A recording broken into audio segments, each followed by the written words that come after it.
The headlines. The Federal HIV/AIDS Prevention and Control Office says the virus has been re-emerging.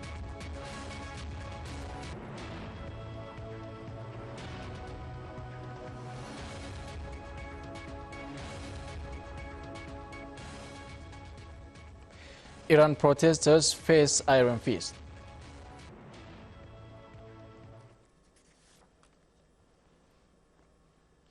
Hello, this is OBN English News Time. I'm Namamsad Masu. Here news intel. The Federal HIV/AIDS Prevention and Control Office disclosed that the virus has been spreading again across the country. Discussion that focused on how to prevent and control the virus has been held in Adama town. Fikadu Burhan takes up Fikadu Merkanas reports.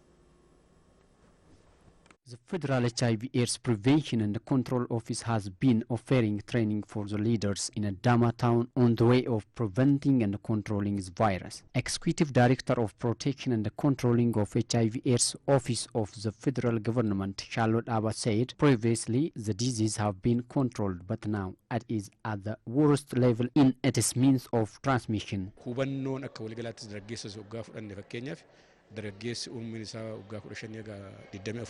Youths aged 15 to 24 have not enough awareness about HIV/AIDS. Because of this, the disease could renew itself as a new disease in some parts of the country. Head of Oromia Health Bureau, Dr. Darajje Uguma, suggested that unless it is controlled immediately, there are a suitable place like hotels, film house, which can create a chance for transmission.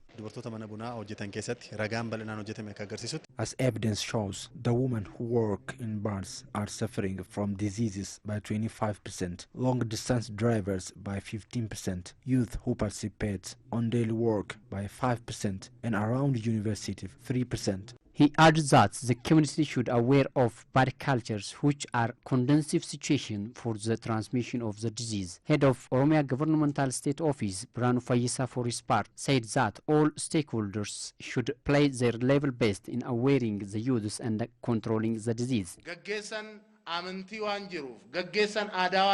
Our religious fathers and Gada fathers, as well as medias, should aware youth and other parts of the community about the disease. Participants have also promised to play their level best in preventing and controlling the disease.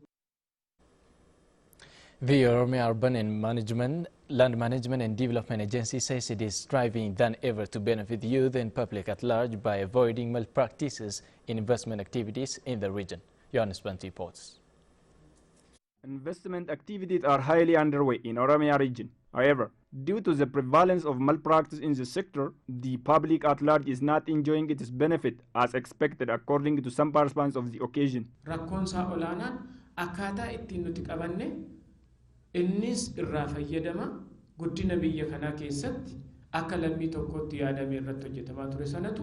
Our people never oppose expansion of investment in their localities, but they have complained over the benefits they should get from the activities. By understanding the public complaints, the Oromia Regional State Government is striving to solve the problem with stakeholders. Land grabbing, environmental pollution, minimum wage, changing from one investment to another investment activities without permission are among the major obstacles of the sector, according to survey. Head of the Oromia Urban Land Management and Development Agency, Mitikur Eresa, said his agency is working than ever to ensure public benefit at large from investment activities. We are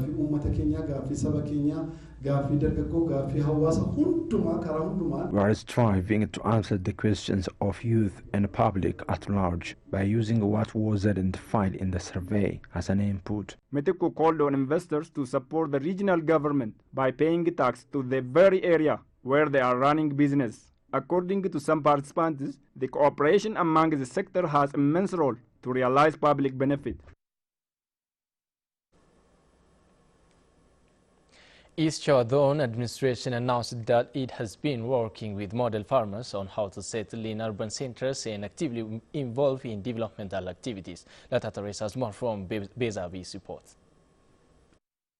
Aklilu Lulu is a model farmer in Kiltobarja village of Lome district in the East Shore Zone of Oromia region. He said that he is successful in his work as he used modern agricultural technologies.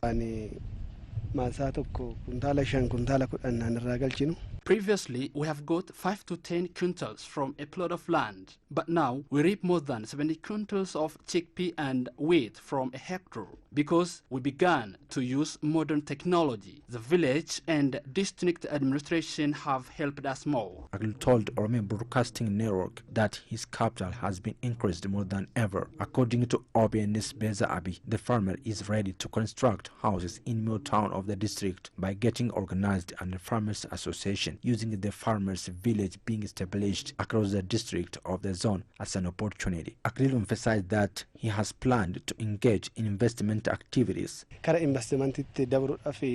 have a plan to transform into investment. This is what I am doing to continue my business. Administrator of Lume District, Ganna Galato, said that his administration has completed the necessary precondition to move the farmers to towns of the district, so establishing a farmers village of 690 farmers. Administrator of East Shoa Zone, Girma Hailo, said with the establishment of the farmers village, more than 5,400 farmers would move to the districts of the zone. Among these farmers, 400 of them are ready to transform to investment, according to the administrator. Their capital is estimated to 1 billion birr, he added. Girma said that the move is part of the Oromo economic revolution.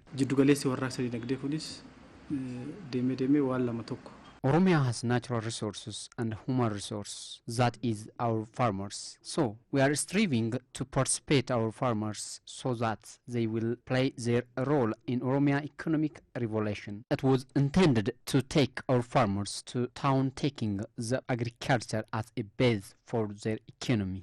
According to him, the farmers who are ready to move to towns will involve in commercial and investment activities to get additional income. They will create vast job opportunities in the towns, he added. They will also establish a town where Oromo culture and values are to be flourished. Grima underlined that the farmers will play a major role in ensuring the transformation to industry from farming through strengthening their competency. He called on all concerned bodies to contribute their share to ensure the benefit of the Oromo people by achieving the intended goal.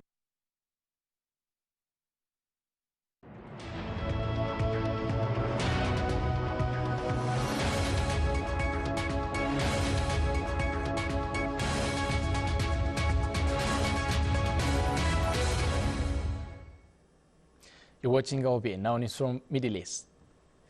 Iran protesters said Iran Free Street and if unrest continues. Iran's revolutionary guards have warned anti-government protesters they will face the nation's iron fist if political unrest continues. 3 days of demonstrations over falling living standards have become the biggest show of dissent since huge pro-reform release in 2009. A revolutionary guards commander said the protesters had degenerated into people chanting political slogans and burning public property. 2 protesters died of gunshot wounds. The authorities in Darud in western Iran said security forces did not open fire on demonstrators and blamed the deaths instead on Sunni Muslim extremists and foreign powers. Correspondents say the reference to foreign intelligence agencies was intended to mean Saudi Arabia. BBC reported.